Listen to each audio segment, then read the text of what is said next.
Hey you guys, it's Christy and I just wanted to ask, how did budgeting go? I put out my template a few weeks back and I gave you information on how to do a zero-based budget. If you missed it, you can click on the card above to access that video. So how did it go? Did you have extra money left? So it's possible that you were probably a little upset with me after that video because you may have done your budget. One scenario that could have happened is you didn't have enough money to pay for all of your expenses, and in that sense, most people who don't have enough money are then using credit cards just to keep up and just to make ends meet, which isn't a great place to be.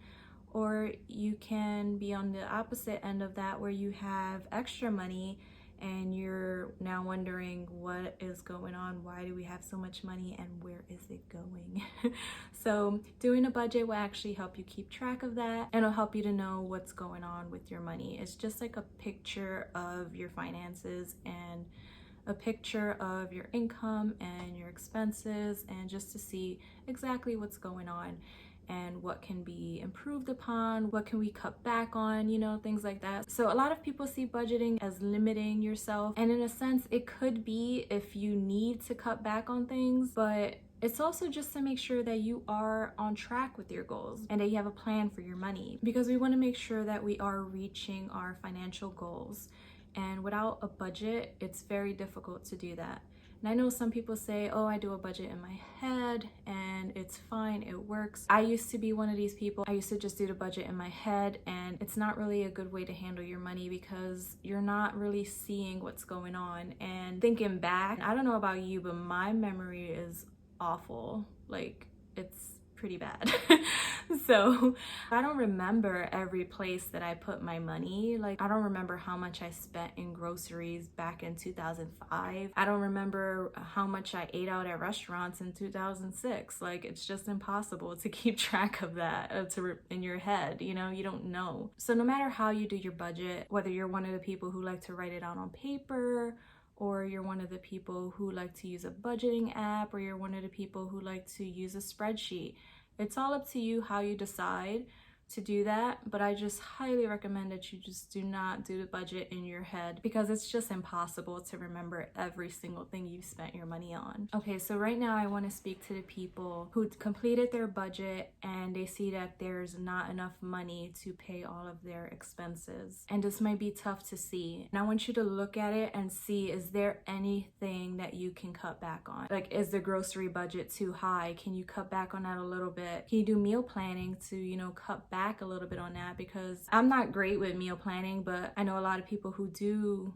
try to cut back. They suggest meal planning. You plan your meals out and you only buy what you need to make those meals, so you're not wasting food, and you're going to the grocery store with a list and you're only purchasing what's on that list. That's one way to cut back on the grocery bill. Another thing to look at is your cable bill like too high? And I know a lot of people have cable, internet, all in one, and I think landlines, if that's still a thing. But one of the things you can try is to call your cable company or whoever you have your internet with, and call them and ask them if there's any specials, or ask if there's any promotions going on that will cut back your bill. Explain to them your situation. You just don't have enough money to pay for it, and see what they can offer you. You might have to just cut cable altogether and just pay for internet. I know at this day and age, like, we need internet. It's a necessity, but we don't need cable. Would it be cheaper for you to just get Netflix and cancel the cable, or to get Hulu and cancel the cable? Just try to weigh these options, write everything down and analyze it, see what the best way to move forward is. But if you just don't have enough money at the end and you're paying for cable, then that's one thing that you can definitely cut back on that will help. So my friend Jay did a really good video on cutting some expenses, so I am going to link that in the card above so you can view that if you need further help cutting back some expenses. One other thing is you can also try to see if there's any ways that you can boost your income or bring your income up somehow. Are you making enough at your job? Try to see what your market value is. Go to glassdoor.com and see, what certain jobs are paying. What's the average amount? Are you being paid below average? Are you being paid average or above average? if you're being paid below average in the industry and, you're a hard worker and you feel like you deserve to get paid more, maybe it's time to ask for a raise. That only applies to people who, go above and beyond, who are hard workers, because you can't go to your boss and ask for a raise if you're not performing at a level they expect you to. If you're constantly calling out, or you're going to work and not working, then of course they're not going to give you a raise. So you have to really prove that you deserve to make more money and that you're worth the extra money that you're asking for. I also know a lot of people who decided to, if you have a nicer car and you just want to make a little extra money, like Uber, Lyft, those are great places to work for. I know people that make like $100 a day doing stuff like that. Or even if you don't want to drive people around, you want to deliver food, there's GoPuff, there's DoorDash, there's Uber Eats, like all these places you can just deliver food, and people make pretty good money doing that. You just also have to keep in mind that you have to pay tax on that money. But, I see a lot of people making, $100 a day or more sometimes, so if you're not getting the value from your job and you could probably make more money doing that, maybe that's something you want to explore. And with that, it's really flexible. You choose your hours, and some hours might be busier than others. So those are the hours people typically gravitate to. Let's say you're a parent and you drop your kids off at school and then you have a couple hours to do something, it's right around lunchtime. That's a busier time. So you can go ahead and deliver food for a couple hours while the kids are in school. That's one way that you can boost your income. If you don't have a lot of time available because of childcare, that's one time when you can go ahead and do that while the kids are in school. Of course, when you have younger kids, it's more difficult to do that. Even looking at that, you might just say, I still don't make enough. Some people might say, I've done this, I try to make more money doing it that way, I just can't make it work. I'm just not making enough money to support my family. At that point, what I would want you to do is look to see what needs to be done where you can get to an area where you're making more money, where you can get to a place where you're making more money. Do you need to go back to school? Is there a trade that you're interested in? Before you even think about going back to school, I would want you to do some research in your area. If you're planning on living in your area for a long time, look to see what jobs are available. Look to see how much those jobs pay, and if that's a job you would like to get into for that amount of pay. I wouldn't say just go chase the money, but I would say try to go for something that you would like, but do your research ahead of time, because if you would like to go into a certain area and then you go to school for it and you realize it doesn't pay what you thought it was going to pay, then it's really because you needed to do some research ahead of time before making that decision. So make sure you do your research and then just look at the job postings, see what they're asking for. Are they asking for a certain number of years of experience? Are they asking for a bachelor's degree or an associate's degree, or is it a trade where you can just jump right in after you graduate or after you're done school? So take a look at what you need and then make a plan to get there. But don't just jump into school without doing your research first and seeing what's out there and what you need to do to get there. You might say, I want to be an engineer in, I don't know, there's so many types of engineers, and you just go get an engineering degree and there's just no engineering jobs around you, then you have to move. So keep in mind a couple companies in the area where you want to work for, and outside of the area, it's okay to drive a little bit further just to get a better paying job, but try to make sure it's something that you can find closer to home if you want to stay closer to home. Now, if you don't care where you end up, like if you don't care, you're open to moving all around the country, then this doesn't really matter. This doesn't apply to you. But for the people who really want to stay close, stay home, then make sure you're doing this before making that decision to go back to school. So now I want to talk to the people who had extra money at the end and you're wondering what is going on. Like, I didn't realize I had money left over. It's a good feeling to have, but it's also like, what's going on? Where is this money going?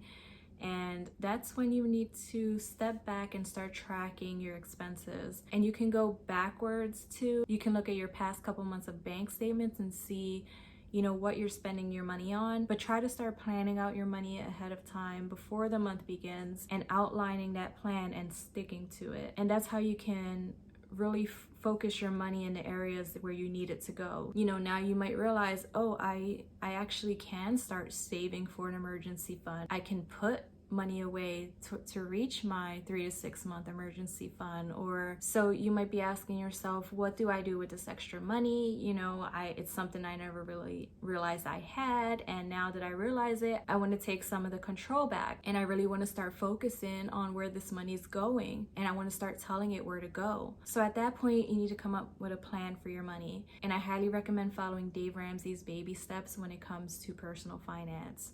So baby step 1 is you save $1,000 for a starter emergency fund. This is what will keep you out of going further into debt for certain things that pop up. It's not a catch-all for everything. It's not a fully funded emergency fund, but it's a start, and it will help you not to go further into debt if, let's say, you know, your car dies and you need to make a repair. So in that case, having that $1,000 emergency fund will really help you. Baby step 2 is to pay off all your debt except your mortgage using the debt snowball method.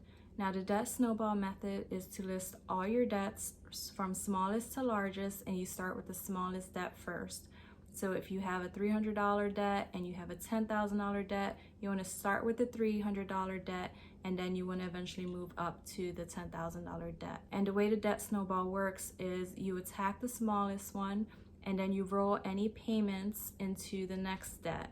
And then after that debt's paid off, you roll any payments into the next debt.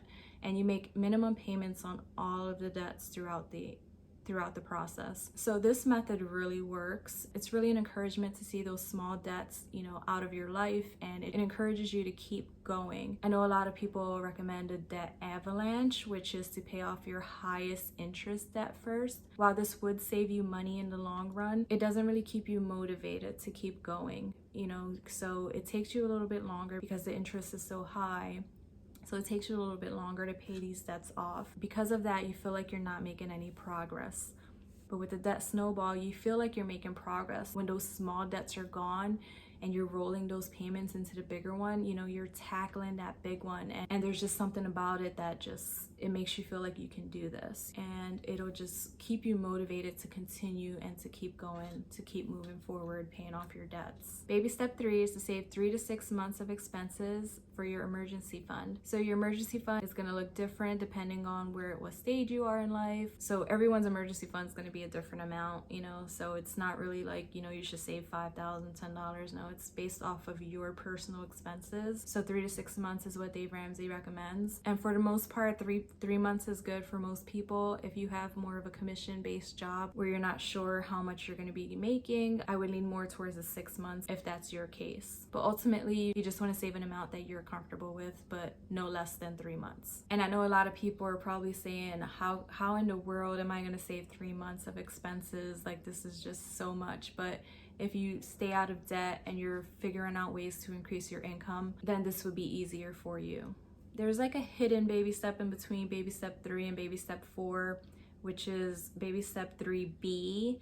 And that's where you want to save for any large purchases that you want to make. So if you want to save for a car, if you want to save for a down payment on a house, now is the time to do so. Baby step 4 is to save 15% of your income into a retirement account. So your 401k, 403b, whatever you have. Roth IRAs are really good for retirement. The recommended order for retirement is to figure out your 15% of your income, and then you want to start with your match for your 401k. You want to take full advantage of that. So you want to put in the max that you need to get that full match. And then you want to move to the Roth IRA and max that out. The Roth IRA has a cap of how much you could contribute per year. And I believe currently it's $6,000 per year, but it changes every year. So you want to look into that before making that decision. And if you still aren't at your 15% at that point, you want to move back to your 401k and put the rest in there. And I'll eventually do a video on the differences between Roth IRA and an IRA and 401ks and all that fun retirement stuff, but that will be in another video. I know some of you might be thinking, so you don't start saving for retirement until you're out of debt, have your 3 to 6 month emergency fund, and save for your house and save for any large purchases. Like, that seems like it's going to be a very long time. And I kind of agree with you to a certain point. My husband and I did not follow that part of the plan to the T. We actually contributed something to our 401k. We did lower the amount we were contributing, but we just didn't feel comfortable stopping retirement completely. So we are actually making contributions to our retirement accounts. It's not much, but we didn't feel comfortable completely shutting that off because it's going to take us some time. So we still contributed, something to our retirement accounts. We didn't want to take it down to completely zero, to completely nothing. So we just still contributed something, and that's a decision you'll have to make on your own if that's something you want to do. But I find a lot of people really struggle with this because Dave Ramsey does recommend that you stop all investing until you're out of debt and have your emergency fund. But that can take years for some people, and I feel like with the power of compound interest, you're just losing so much. And I know you're also losing a lot of money to interest that you're paying for debt, but it's just something that my husband and I made a decision not to do. So you have to do what works best for you. And I know a lot of people who also made a decision to continue contributing to their retirement while getting out of debt. And that's just a decision that you'll have to make on your own. I do not recommend that you start putting extra towards retirement when getting out of debt. So if you're currently putting 2%, don't raise it while trying to get out of debt. But just remember that your goal is to eventually reach the 15%. And if you can't do that right now because you're in debt, that's why Dave Ramsey has these baby steps, so you can follow them, get out of debt, then save for your emergency fund, and then start saving 15% for your retirement. So baby step 4, 5, and 6 are done at the same time. If you have children, for baby step 5, you want to start saving for their college fund. And this could be done in an education IRA or ESA, and you want to see what's available to you. And the max on those is about $2,000 per year.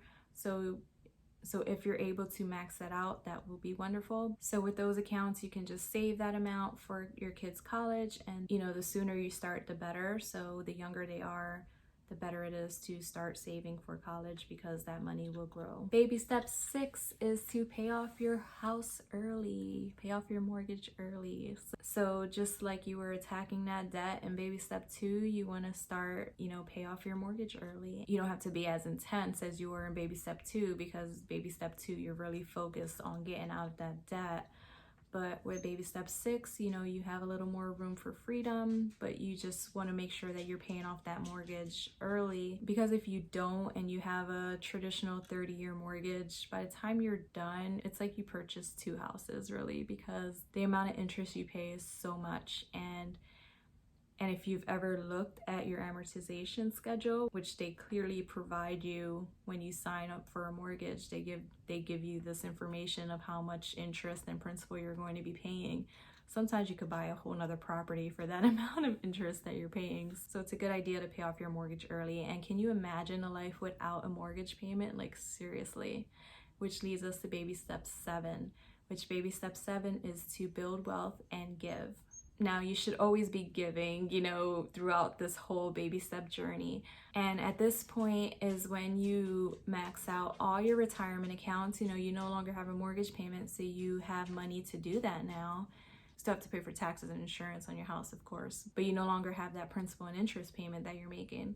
So that money, you can invest it into some retirement accounts. Or let's say someone is struggling and you just want to help them out by making their mortgage payment because you don't have a mortgage payment anymore. You could just make their mortgage payment for them. Like, how amazing would that feel to help someone in that way? So baby step 7 is just about living a life of generosity, but also making sure that you're taking care of yourself in retirement and you're not being a burden to anyone else, and a possibility of blessing future generations as well. So this is the plan that I'm following for personal finances. And if you heard me speaking and you're wondering, what plan is she on? What is she following? It's Dave Ramsey's Baby Steps. And Dave Ramsey is an amazing resource for personal finance. I took his Financial Peace University course, and I highly recommend taking that course.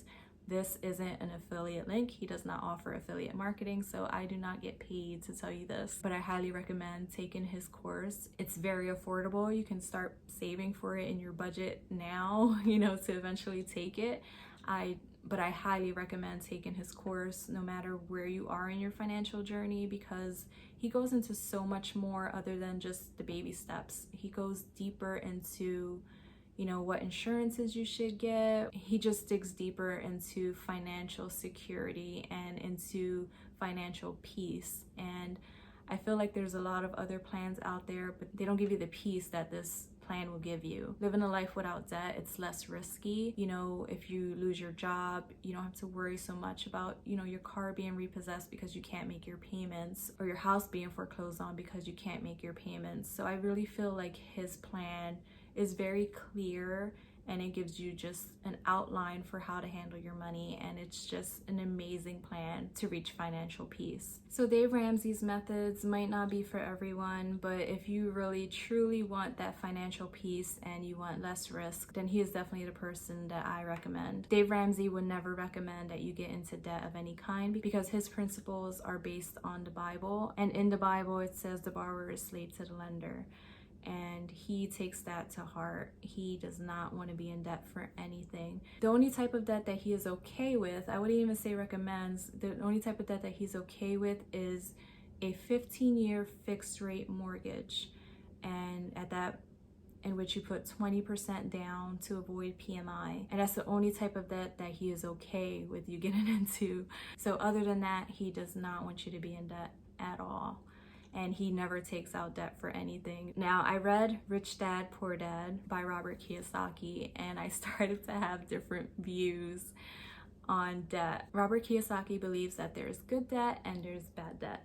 And good debt is debt that you take on that makes you money. So rental properties or anything that will make you money, he considers good debt. And then bad debt is anything that takes your money. So our problem as consumers is that we just get into too much bad debt. And, you know, we just go and buy cars, and, you know, we always want to upgrade our house. And Robert Kiyosaki considers your house a liability. And a lot of people struggle with this because you're always taught that your house is an asset, but your house does cost you money, and the money is leaving your account every month. So I'm still working on my opinions, but I did find more information on Robert Kiyosaki on personal finance, and he also does not agree with the type of debt that we get in as consumers. One thing that he does say is that if you do go into that type of debt, that you always want to find an asset to pay for it. So if you're making money off of a rental property that will pay for your car payment, then that's what you should do, and you should use other people's money to buy the stuff you want. So it was very interesting. I'm still trying to work out what I personally believe, but what I'm thinking is these are two different men, two different journeys, both of them highly successful. And the only thing is, I think that Dave Ramsey probably sleeps a little better at night, knowing that he doesn't have all of this debt over his shoulders when bad things happen in the economy, you know. So both of these men have rental properties, and Dave Ramsey's are free and clear. He, you know, of course has to pay the taxes and insurance on them, but he doesn't have a mortgage payment on them. Whereas Robert Kiyosaki has rental properties and he has to make the payments on them. So in the case of, like, let's say, you know, COVID, who do you think's sleeping better at night, Dave Ramsey or Robert Kiyosaki? So both of these men are brilliant in their own ways, and I'm not going to say that one is doing it wrong because they're both millionaires and I am not. So I respect both of these men. I just think that we can learn a lot from multiple people and then make our own decisions on how we want to handle our money. But I do know when there's less risk involved, it is more peaceful. So I hope you enjoyed this video. If you haven't already, please subscribe to my channel, hit the bell for notifications, like this video, and I will see you next week. Bye.